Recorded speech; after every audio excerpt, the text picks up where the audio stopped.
Hello everybody, my name is MajorCalzone, and in today's video, I want to talk to you guys about the Modern Warfare 3 beta that just happened this last weekend. And I got a few things to say. I got some notes here, so hopefully I won't get too far off track. But a lot of the things I gotta say are probably similar to what you've heard online. So if you've seen a lot of other content creators' thoughts on that and you are hoping maybe I'll have a different view, lower your expectations. But I just wanted to sit and talk about this a little bit because I've got some thoughts and they're overall very positive. I believe, like the title of this video says, this is the game that Modern Warfare 2 should have been. It should have been this way. Infinity Ward should have listened to community feedback from Modern Warfare 2019 and the Modern Warfare 2 beta, and this is the game we should have got last year. Unfortunately, Infinity Ward is very stubborn and very set in their ways. They do not like to change things based on community feedback. They like to pretend that they know what is best. Obviously they don't, because Sledgehammer is mopping the fucking floor with them right now in terms of gameplay and game design. So, let's start with the biggest thing that Infinity Ward ignored when given feedback about this. Red dots on the minimap, dead silence as a perk, and ghost requiring movement. All three of these things are just phenomenal. They really help, especially the red dots on the minimap, they really help bring a sort of classic Call of Duty feel back to the game, and like all three of them together just help with finding enemies and knowing where the action is, especially with the goofy ass spawns in this game, but we'll get to that in a minute. I do want to say though that these three things, especially having dead silence as a perk too, like not having it as a field upgrade, is great. And also overall with the perks, just not having to wait for them to charge up during the game, beautiful, absolutely beautiful. I love it. So happy to have the red dots on the minimap, dead silence, and ghost requiring movement. Like those three things just by themselves are gonna help speed the game up, regardless of anything else. Having those three things is huge because it's gonna get people moving, it's gonna help people figure out where the enemies are, and it overall, it just speeds up the game, and it's great. Which is my next point, actually, is that overall the game is much faster and is a little more arcadey than Modern Warfare 2, which I think is awesome, especially since we're playing on all these classic maps, which, again, we'll get to that in a second. And I think the movement overall is very buttery smooth. It's also easy to pull off. Admittedly, I never learned how to slide cancel in Modern Warfare 2019 because I didn't really want to, and it seemed like it was kind of complicated. Maybe it wasn't. I know a lot of people did it, and a lot of pro players, it was kind of needed to play at like a higher level, and I just didn't care enough to really do it. But slide canceling in Modern Warfare 3 is really easy. You just slide and then you press the jump button when you want to stop. And Sledgehammer also tuned the fire delay from weekend 1 to this weekend, so it's a little snappier when it comes to sliding, canceling, and then firing. And I think it's easier to pull off because I was actually able to learn how to do it, which means more people are going to learn how to do it, but it's still skillful, right? Because slide canceling in Modern Warfare 3 doesn't reset your tac sprint, so there's really not a point to just slide cancel all over the place. I felt like it was a little more skillful in its application because you had to know, like, when to slide cancel around a corner, that sort of thing. Like, I guess you have options now in Modern Warfare 3 versus in Modern Warfare 2, your only option if you were rushing was just to jump around every corner or bunny hop around every corner. That was a big thing back in the beta, and I hated it. People bunny hopped everywhere. It was just so frustrating watching these dudes jump around like it's fucking third quarter at the Badgers game. And I'm just so happy now that in Modern Warfare 3, as somebody who prefers a more rushing playstyle, it's nice to have options. Like now when I'm coming up to a corner and I think there's an enemy around the corner, I have to think to myself like, okay, should I slide cancel take this corner or should I just jump around it or whatever? You know what I mean? Just having some options really helps diversify the gameplay, and obviously slide canceling again, it's another thing that just helps speed the game up. One thing that is a little slower in Modern Warfare 3, though, you like that transition, is the longer TTK. So by default in Modern Warfare 3, everybody in the multiplayer anyway, and I think in Warzone, everybody has 150 health as opposed to 100. So gunfights are a little bit longer. It takes a little longer to take somebody down. And I gotta admit, it was a little bit weird to get used to at first. Coming off of Modern Warfare 2, I was very used to just dropping people in like 3 or 4 bullets maybe. Whereas in Modern Warfare 3, it's more like 3 to 5, maybe 4 to 6. I know those are some weird ranges, but it was weird at first, and there was a bit of an adjustment period for me when I first started playing the beta. But now, I love it. I really do love it way more than the quicker time to kill of like Modern Warfare 2. It really allows you to react in gunfights. Like if you get shot at, especially with the faster pace of the game, if you get shot at, you can reasonably get away and find cover and return fire. And I love that. I love that sort of interplay in the gunfights. It's not just, oh, you got caught with your pants down, go back to the spawn screen. And I think for Call of Duty, that the longer time to kill is just better off overall. I mean, Black Ops 2 had a notoriously long time to kill, or not long, but, longer time to kill in the multiplayer, and a lot of people liked that, myself included. And I think Black Ops Cold War also had a little bit of a longer TTK than Modern Warfare 2019 and Vanguard, but overall, love the higher health, the longer TTK. It just makes the gunfights a little more skillful and a little more drawn out. Speaking of killing your enemies, you see, I ordered these notes so that they kind of flowed into each other, I'm just good at that. But speaking of killing other players and gunfights, let's talk about tac stance. I think tac stance is a bit of a strange feature, but it was cool enough for me to try it out, and I loved using it on the shotguns. Like, I loaded up on Skid Row with my shotgun, and I think I used the Lockwood, not the Riveter, whatever the pump action one was. Loaded up with that, turned on the tac stance, and just went through the map. Oh my god, it was so great. It was so fun, just blasting dudes through the doorways and stuff.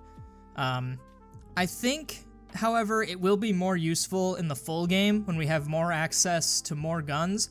And a lot of the developers and even some players have said that, like, if you're using a rifle with a high magnification scope and you need to, go into a building or something, or it's a more close range engagement, you can flip on the tac stance and you'll be a little more equipped for close range. And I think that is a really good use for it.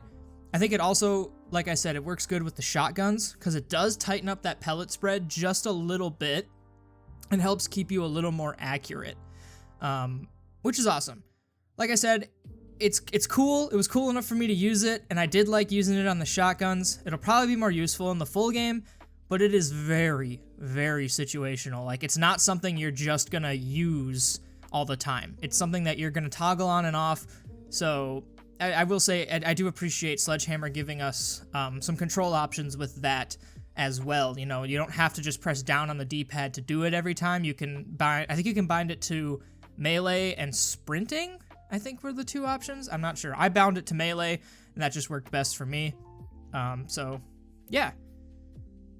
Okay, this one's a bit of a rough transition, I'm not gonna lie. I don't really know how to put these, bring these two together.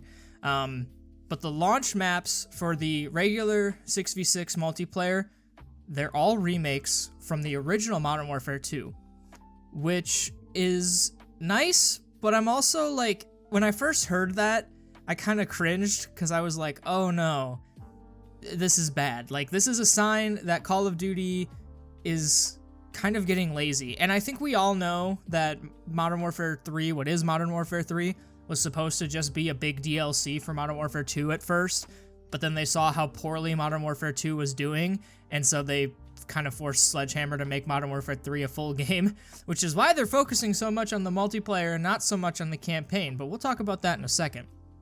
Or I guess at the end of the video. However, it has been a long time since I last played on these maps. Like, obviously I haven't been sitting down playing Modern Warfare 2 2009 for the last 14 some years. So these maps do feel kind of new. Like, obviously they're familiar because I spent so many hours playing them back in the day, but it does feel a little bit refreshing and a little bit new to come back to these maps. It is nice to kind of already know the layout of these maps. I don't have to learn them, which is great. And I feel like that kind of does give me a small advantage in the beta over people who haven't played these maps before. I just kind of hope that they don't get stale too quickly, because, you know, guys like me who played the game back in the day, granted, I was like 10 years old. I was the squeaker in your Modern Warfare 2 lobby that y'all were cussing out. I'm sorry. But, you know, I just hope they don't get stale, because we've already played on these maps before, especially if you're a longtime Call of Duty fan. You've put hours in on these maps. You know them already. I just hope they don't get too stale too quickly because of that. However, seeing them all remade in the new engine and everything, I think they look gorgeous. So that's a plus, you know. I do think Estate looks a little drab. Like the skybox on Estate is just kind of gray, and I don't really like that. I think they could probably do a little more with that. But I mean, Estate is a pretty bad map anyway, so I'm not too worried about it looking like shit. But speaking of maps, map voting is back, and it's great. However, it does lead to playing the same map a lot. When Rust comes up, people are voting for Rust. When High Rise comes up, people are voting for High Rise. And while it is good to let the community decide these things and to let the players pick which maps they want to play, at least in the beta, it felt like I was playing the same map over and over again. I was always playing Rust. I was always playing High Rise. But I do recognize that in the full game, you know, I think right now there's only 5 maps in the beta, so we'll have 11 more maps to choose from when the full game drops. So I don't think this will be much of an issue. It's just something I wanted to bring up. But I do think that overall, it is a good thing to have. I would rather have map voting than not have it, even if it does lead to playing the same maps over and over again. And the final thing I really want to talk about, before we kind of get into more broad stroke things for the full game, I guess the final thing I want to talk about for the beta is the spawns. A lot of people have harped on this. Exclusive Ace made a great video on it that you should check out if you want to see kind of what I'm talking about here, if you haven't played the beta for yourself. The spawns are freaking goofy, man. I don't know what's going on. You're getting enemies spawning like say you're playing a game of domination, right? And you have the A flag and the B flag, and the enemies have the C flag, and you're not even pushed into their spawn. These dudes are spawning like at the B flag or even in your spawn at the A flag. It's ridiculous. Dudes are just spawning everywhere. There's really no rhyme or reason to it. Even in the gameplay that I've got on for you guys right now, you've probably seen a couple of goofy spawns, like wondering where the hell, like why did I spawn there? Why did the guy spawn there and he killed me, or I killed him, or whatever, man. It's really goofy. Again, a lot of people have harped on this, so I'm hoping Sledgehammer will look into it and maybe adjust the spawn logic somewhere along the way. But like, as a guy who doesn't even really focus that hard on things like spawns, for me to notice that this is a problem, it definitely is a problem, and I think it needs to be adjusted and worked on. But that is all I really have to say about the beta. Real quick, I do just want to talk broad stroke things about the overall game. Now, I don't normally like to talk about stuff if I haven't had a chance to play it myself, which is why I didn't post a video about this game until now, when I've had a chance to actually play the beta. But I do want to just kind of give some real quick highlight, I guess, thoughts about the zombies, the campaign, and the new Warzone experience. Admittedly, I'm not a Warzone player, but I'll mention that again when I get to that section. The first thing I want to talk about is zombies. A lot of people have been kind of leery on the zombies experience because it's basically just a bigger version of Outbreak from Cold War. And it's kind of like a mix between Outbreak and DMZ. So people are just leery about it, and I guess I understand it, but I don't personally feel that way. I'm very excited for it. I'm very excited to have this bigger map experience with zombies, because I did like Outbreak and I liked DMZ, so you put the two together. I'm down for it. I'm down to try it, man. And I think it's going to be fun. I think it's going to be a great, casual mode that you can just hop in with your buddies and grind out, do some missions, kill some zombies. I do wish that they had a round-based experience, but we'll probably get that with Treyarch's game in 2024. So I'm not too worried about it. And obviously this mode is going to get updates throughout the year. We'll probably, like if they add in smaller Warzone maps, we might get this zombies mode on those smaller maps too. Who knows? There's going to be a camo grind associated with zombies too, which I'm really excited for because I love doing the zombies camo grind in Cold War. So I'll definitely be doing it in Modern Warfare 3. But overall, I'm excited for it. I think I'm willing to give it a chance, and I think it's going to be a lot more fun than people are giving it credit for. It's not a super serious mode. I don't think you're supposed to take it super seriously. It's just going to be a fun thing to play when the multiplayer is stressing you out, because, you know, skill-based matchmaking, man, it always hits. So being able to hop over to Modern Warfare Zombies, where it's just PvE, you and the boys flying around Urzikstan, the new Warzone map, is, it's going to be crazy, and I think it's going to be fun. But again, we'll have to see for sure how that goes when the game finally launches.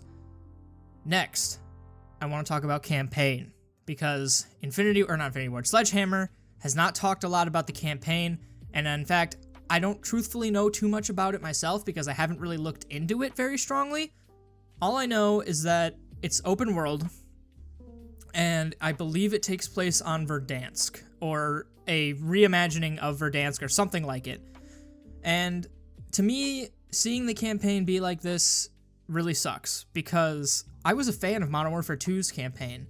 I loved that game. I love Modern Warfare 2's campaign, and I can't wait to do a retrospective on it someday, but I was really excited for what Modern Warfare 3 was going to bring us in terms of story and campaign missions, and now it looks like all of that is just going to get scrapped in favor of this sort of open world thing that they've got going on. I'm not entirely psyched about it, but I guess I'm willing to give it a try, and maybe it'll be better than I expect, but it really does sadden me to see that the campaign is being treated this way, and I know that it's because this game got upgraded from a DLC for Modern Warfare 2 to a full title. It got upgraded, and so Sledgehammer had to scramble and make do with what they had, really. So the campaign, kind of bummed about it, but we'll give it a shot. I think they're doing the week early access thing too, so I will definitely be streaming that like I did for Modern Warfare 2. I'll be streaming my playthrough of the campaign a week before the launch of the game, so keep an eye out for that. But last, and certainly not least, I want to talk about Warzone. Now again, like I said, I'm not much of a Warzone player. I played it back in Modern Warfare 2019, like when it first launched, but as it got bigger and as it got, sweatier and people started taking it like super seriously, I just kind of fell off on it. I played the Haunting of Verdansk. I played all the Haunting events, actually. Like, I really liked all of those, and I'm excited for the one that's coming up, but that's beside the point. I haven't played a single game of Warzone 2, unless you count DMZ. So from the moment that Warzone 2 was revealed, I could tell there was a hesitancy around it. Like, people were not excited for it, and a lot of people were upset that the changes they were making. And, I guess it was a good thing I didn't try it, because a lot of people didn't like it. However, I guess Warzone 3 is what people are calling it. It's not officially called that, but that's what people are calling it. The new Warzone experience in Modern Warfare 3, it does look a little bit better. And obviously having the faster gameplay of Modern Warfare 3 is going to help. And the new map looks good. It reminds me a lot more of Verdansk than Al Mazrah or whatever. And we are going to get Fortune's Keep and Rebirth Island coming back in 2024, which is good. I'm kind of sad to see Vondel and Ashika Island go, just because I really like those maps, but I know Rebirth and Fortune's Keep are fan favorites. I'm also a fan of Fortune's Keep. I did like that when they released it. I played a lot of that. So I might give Warzone 3 a try. I will say that the reception towards it so far has been a lot more positive than the reception was for Warzone 2. So for all you Warzone guys out there, maybe this is going to be a good year for you, or a good cycle. I don't know. Hopefully it's good. I might try it. We'll see. But that's all I really want to say about the overall stuff. Like, I guess the full game stuff. Overall, what I've played of Modern Warfare 3 in this beta is really good. I enjoyed the gameplay so much more than Modern Warfare 2. In fact, other than the Haunting event, I'm probably going to just stay off Modern Warfare 2 until, Modern Warfare 3 launches. I'm just going to be playing Halo Infinite and working on my videos, which, by the way, Halo Infinite Season 5 looks freaking crisp. I'm going to try and stream that or make a video about that after I get a chance to try it. But Halo Infinite Season 5 looks crisp. So I'm excited to be able to play that, take a break from Call of Duty, and then come back in November and I think we're in for a good year. I think the multiplayer guys, like me, are in for a good year. I think Zombies is going to be great. Campaign and Warzone are kind of up in the air for me, but we'll see when the time comes. Overall, though, I'm feeling very positive. And, shout out to Sledgehammer Games, man. I've seen them listening to the community and talking on Twitter with fans and making immediate adjustments between Beta Weekend 1 and Weekend 2. We'll see if they can keep that same energy going into the full game because, notoriously, Call of Duty devs fall off after the game comes out or after the holiday season, and they just stop communicating. But Sledgehammer's usually been pretty good about keeping up the communication. So, shout out to them for listening to the community and making changes, and I think we're in for a good year. Just add a baseline. The baseline game is great, and I think we're in for a good one. So, let me know in the comments down below if you have played Modern Warfare 3, if you played the beta. Let me know your thoughts and opinions. I'd be interested to see what you guys have to say about it. And, yeah, I will catch you all in the next one. Make sure you take care of yourself, drink lots of water, get plenty of rest, all that good stuff. And I will see you very soon. Peace.